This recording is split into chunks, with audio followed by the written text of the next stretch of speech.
অবশেষে পাকিস্তান আমাদেরকে ৭৪ রানে পণ মারিয়ে দিচ্ছে। আমরা ১০৪ রানের ভিতরে অল আউট। আমাদের ক্যাপ্টেন দা লিটন কুমার দাস গত সিরিজে যে যিনি ছিলেন সিরিজ সেরা ব্যাটার, মানে সিরিজ সেরা হয়েছিলেন, রানও তার ব্যাটে ছিল, এই সিরিজে এসে তিনি হল পণ মারা খাইছে। এই সিরিজে এসে আজকে তিনি ৮ রান করছেন, মানে রানই নাই। এক ম্যাচ ভালো খেলেন তো ২০টা ম্যাচ খারাপ খেলেন। আর আমাদের বাল পাকনা ক্যাপ্টেন মেহেদী হাসান মিরাজ, ভাই তুই টি-20-তে চলিস না, তুই বাইরে যা। টি-20-তে তোর তোর দরকার নাই বাংলাদেশ টি-20-তে। তুই ওয়ান ডে টেস্ট খেলবি, এটাই ভালো আছে।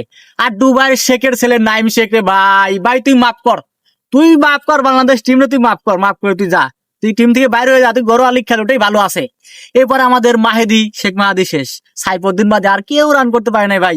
ভাত শামিম যে কিনা বাংলাদেশের পাওয়ার হিটার, যার নাম দেওয়া হয়েছে যে 360 এবি ডেভিলিয়াস, বাংলাদেশের এবি ডেভিলিয়াস। আরে ডেভিলিয়াস রে, একটা ম্যাচ ভালো খেলে আর 10টা ম্যাচ খারাপ। জাকির আলী অনেক কাল ভালো খেলছিল, গত ম্যাচে ভালো খেলছিল, এই ম্যাচে পণ মারা ডাক। আর তানজিন তামিম ও ডাক, সবাই ডাক। একটা ম্যাচে যদি এতগুলো প্লেয়ার ডাক থাকে, তাহলে সেই ম্যাচ আর কি থাকে। আর ভাই বোলিং এ আমাদের বালপাকটা ক্যাপ্টেন প্রথমেই ওই যে ওডিআর ক্যাপ্টেন মেহেদী হাসান মিরাজ 1 ওভার বল করে 14 রান খাইছে।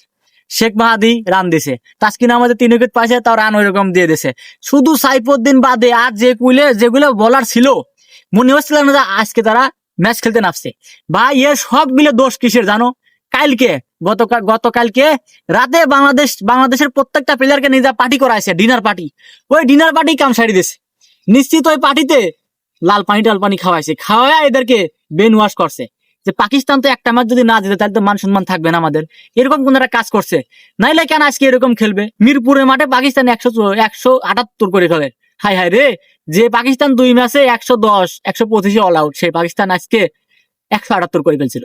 আমাদের যে আজকে কি হয়েছিল, কোন ভীমতিতে ধরছিল, কোন কালা জাদু আমাদের উপরে ভর করছিল, আল্লাহ পাক জানে আর পিল্লাররা যায়।